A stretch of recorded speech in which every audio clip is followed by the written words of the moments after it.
Okay. So I'm working on the Dojo Derby vehicle concept, right? So I really like this idea for Silicon Dojo. Basically, creating a specific product, and that's what you'll iterate on, and that's what you'll learn on, and that's what you'll compete with, right? The idea you create these vehicles using Raspberry Pis and all the input-output devices, and then you race them, and then you fight them. You do demolition derbies, you do combat, you do all kinds of stuff. So one of the things I've been thinking about with this is essentially how to make a smaller version of the Dojo Derby vehicle. So this is the first version of the Dojo Derby vehicle, which, as you can see, is pretty big. And then I came up with the next version. This has the turret on top and the whole 9 yards, which is even bigger. But one of the things I was considering is, can you make it smaller again for racing and all that kind of stuff? And that's where I was thinking. I have a ton of these bodies, and these are actually rather normal. You can just go to Adafruit and buy these things. So everything here you can literally just buy from Adafruit. So it's like, okay, maybe buying something a little bit more off the shelf like this would be a good idea.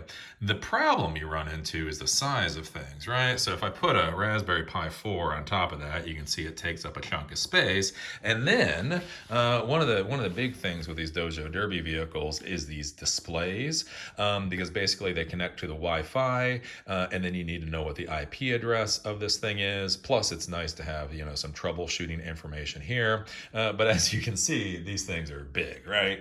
These displays. Oh, I have one over here. This is just one, and I mean that's a pretty hefty thing. If you take a look at it, depending on how you measure it, it might actually be bigger than the Raspberry Pi itself. So putting the Raspberry Pi on this little car is no big deal. But then how do you put the screen on top? So this is one of those whole UX design, user experience, user interface design questions. And so what I was thinking is, hey, wait a minute.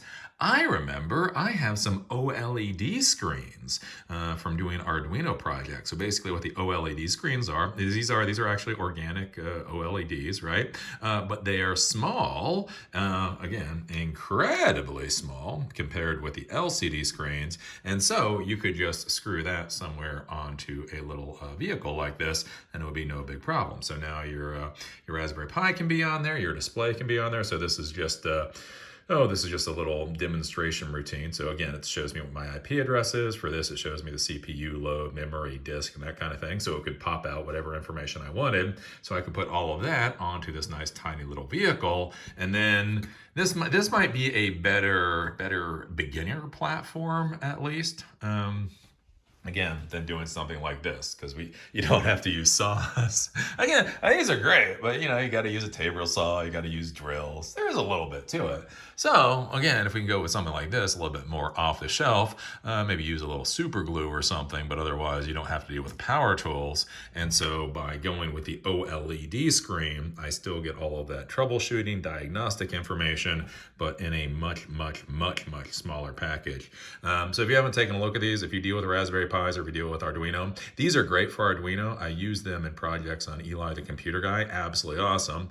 And again, I just kind of realized, oh, wait a minute, crap, I have these today. I have one of these. So I grabbed it off the shelf today to play with the Raspberry Pi. And it's pretty simple. Basically, you give it power, so 3.3 volt power. You give it ground, and then it's an I2C display. So I2C is an electronics communication protocol. So it plugs into your SDA and SCL. That's just in the diagrams. And then you go through and you download, and there's an Adafruit library for this thing. So I'll document this all on Silicon Dojo at some point. But basically, there's an Adafruit library. You download the Adafruit library, and then it gives you the ability to do this. So anyways, there we go. More work on the Dojo Derby vehicles. And this is great too. Also, again, thinking about this, if you're going to be creating a Raspberry Pi product, again, imagine if you have an FTP server. So you want an FTP server that fits in your pocket. You want a proxy server that fits in your pocket. You want Squid caching server. So again, imagine if you're going to a client site, you work for like a managed service provider, going to a client site, and you'd like to be able to cache all these updates that are coming in. You could basically just put this in your pocket, plug it into the network. It would grab a DHCP address. You would then have that DHCP address, and then you can plug it into all your client machines. So these screens, again, this is the easiest, cheapest way of doing it. But if you want something a little bit smaller, these little screens can be absolutely awesome. Because again, when we're thinking about computers nowadays, everybody thinks about 5K displays or 4K displays, 240, hertz displays, all that kind of stuff. Remember, from a user experience, you just need the information you need. When you're playing a really complicated video game, you need a really big screen with a really high refresh rate and a lot of pixels. If you need to know what the hell the IP address and the CPU load is, this little thing will do just fine. So this can be a very, very useful tool for Raspberry Pis for any number of reasons. So anyways, this is what I've been doing today. So with that, I'm going to go, and I'm going to be done for the day. See y'all later.